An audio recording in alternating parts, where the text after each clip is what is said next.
こんにちは。スノで音楽作りを楽しんでいる皆さんへ。今日はこれから始まるスノの新しいルールについてお話ししていきます。利用規約と聞くとなんだか難しそうですよね。でも大丈夫です。今日のポイントを知っておけば大切な曲をこれからも安心して使いやすくなります。この動画は2026年8月12日時点で公開されているスノの公式情報をもとに作っています。ルールはこれから変わることもあるので、実際に使う前にはスノの公式サイトも見てみてくださいね。それでは早速始めましょう。今日お話しするのは5つです。1つ目は曲を保存できる回数について。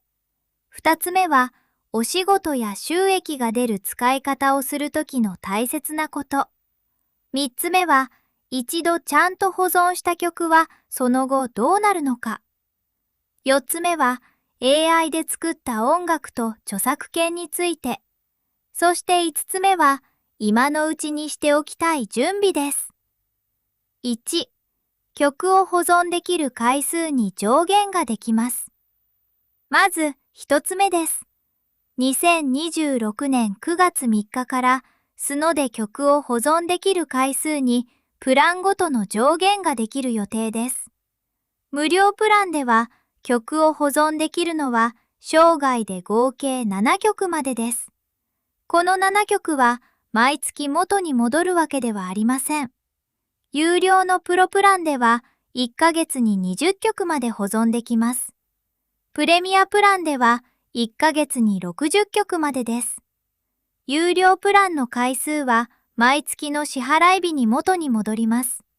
ただし、使わなかった回数を次の月に持ち越すことはできません。回数が決まるなら、今まで作った曲も消えてしまうのかなと心配になるかもしれません。でも、そこは安心してください。これまで作った曲がライブラリからなくなるわけではありません。これからもスノの中で聴いたり、リンクで人に見せたりすることはできます。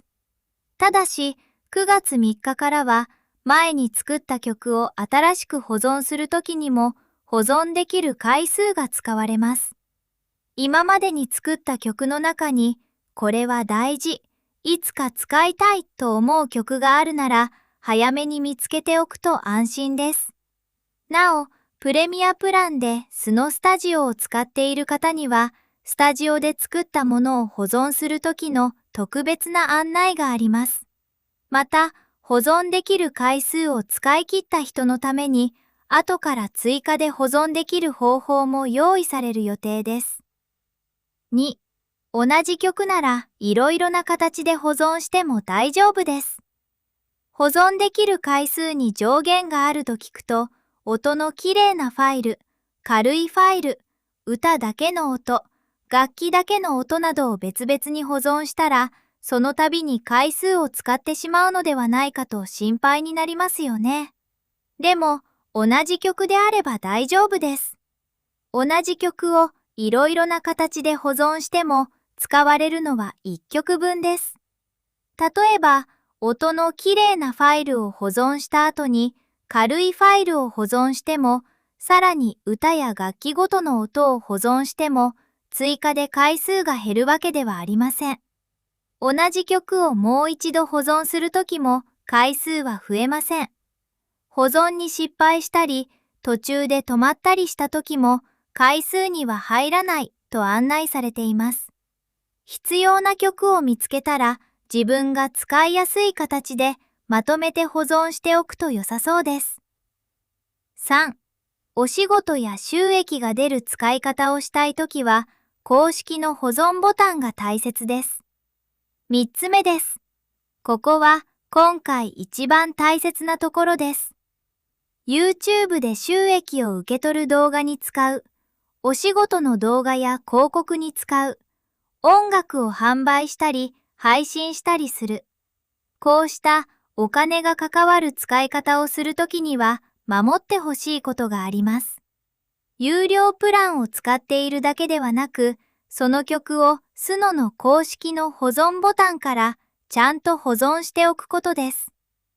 新しいルールでは、お仕事や収益が出る使い方ができるのは、有料プランでスノの正しい方法で保存した曲です。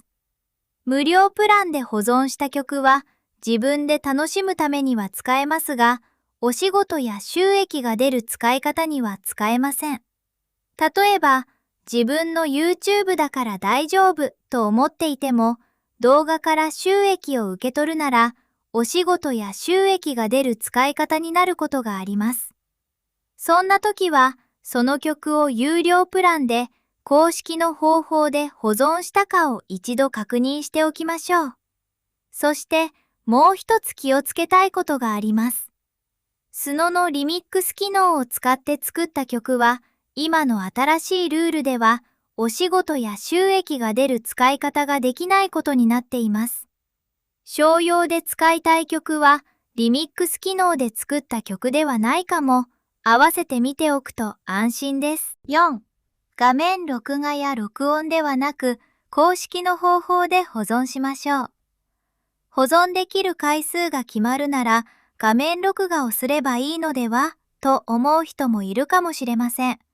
でも、画面録画やパソコンの中で流れている音を録音する方法は、スノが認めている保存方法ではありません。新しいルールでは、スノの公式の保存方法以外で曲のコピーを取ることはしてはいけないことになっています。大切な曲をきちんと自分の手元に残したいときは、遠回りをせず、スノの公式の保存ボタンを使いましょう。それが曲を安心して使うための一番確かな方法です。5、ちゃんと保存した曲は後からプランをやめても使えます。ここからは嬉しいお知らせです。有料プランでスノの公式の方法でちゃんと保存した曲は、その後有料プランをやめたとしても、お仕事や収益が出る使い方を続けられると、新しいルールに書かれています。例えば、後で無料プランに戻ったとしても、料金が変わったとしても、すでに正しい方法で保存した曲についての使い方がすぐになくなるわけではありません。これは、ずっと有料プランを続けないと、前の曲が使えなくなるのかな、と心配していた人にとって安心できるポイントです。ただし、ここで一つだけ覚えておきましょう。スノがお仕事に使って良いとしていることと、その曲には必ず著作権がある、どこでも必ず使えるということは同じではありません。使う場所にもそれぞれのルールがあります。特に大きなお仕事で使うときや会社に曲を渡すときは、相手がどんな条件を求めているかも確認してくださいね。6、AI で作った音楽と著作権について。次は AI で作った音楽と著作権についてです。少しだけ難しく聞こえるかもしれませんが、大事なところだけお話しします。スノは AI で作られた曲には必ず著作権があるとは約束していません。なぜなら AI を使って作った作品はどのくらい人が考えたり工夫したりして作ったかによって見方が変わることがあるからです。例えば自分で歌詞を書いたり細かく工夫しながら曲を作ったり後から大きく手を加えたりした時には人の工夫が大切になります。反対に AI に短い言葉を入れて出てきた曲をそのまま使った時には著作権についてはっきり言い切れないことがあります。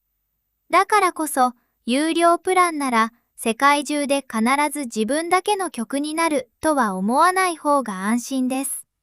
スノからお仕事や収益が出る使い方をして良いと言われていることと法律の上でどこまで自分だけの曲と言えるかは少し別のお話です。個人の YouTube や普段のお仕事で使うときにも、まずはスノのルール通りに正しく保存した曲を使うことが大切です。そして大きな会社とのお仕事や特別な契約があるときには、相手の条件も見ておきましょう。7、今のうちにしておきたいこと。最後に、今のうちにしておきたいことを3つお伝えします。1つ目は、ライブラリを少し見直すことです。この曲は好き、いつか動画に使いたいと思う曲をいくつか選んでみてください。9月3日からは前に作った曲を保存するときにも回数を使う予定です。必要な曲が決まっているなら早めに公式の方法で保存しておくと安心です。2つ目はお仕事や収益が出る使い方をしたい曲を分けて考えることです。その曲は有料プランで正しく保存した曲か、リミックス機能で作った曲ではないか。この2つを使う前に確認してみてください。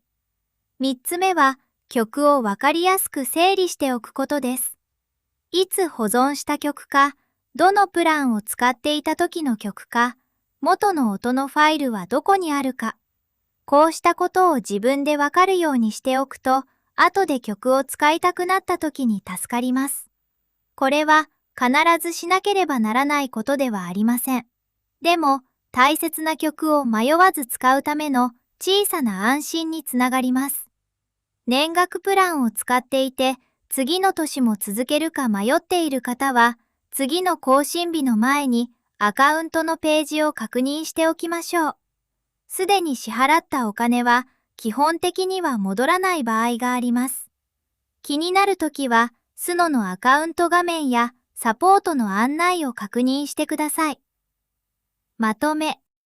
今回はスノの新しいルールについてお話ししました。大切なのは必要な曲を選んでスノの公式の方法で保存しておくことです。無料プランでは生涯で7曲まで保存できます。有料プランでは毎月保存できる曲の数に上限ができます。でも同じ曲ならいろいろな形で保存しても1曲分です。そして有料プランで正しい方法で保存した曲は後で有料プランをやめてもお仕事や収益が出る使い方を続けられます。あなたが時間をかけて作った曲はきっと大切な作品です。だからこそ必要な曲を自分の手元にも残して大事に育てていきましょう。この動画が皆さんの音楽作りの安心につながったら嬉しいです。最後まで見てくださってありがとうございました。それではまた次回の動画でお会いしましょう。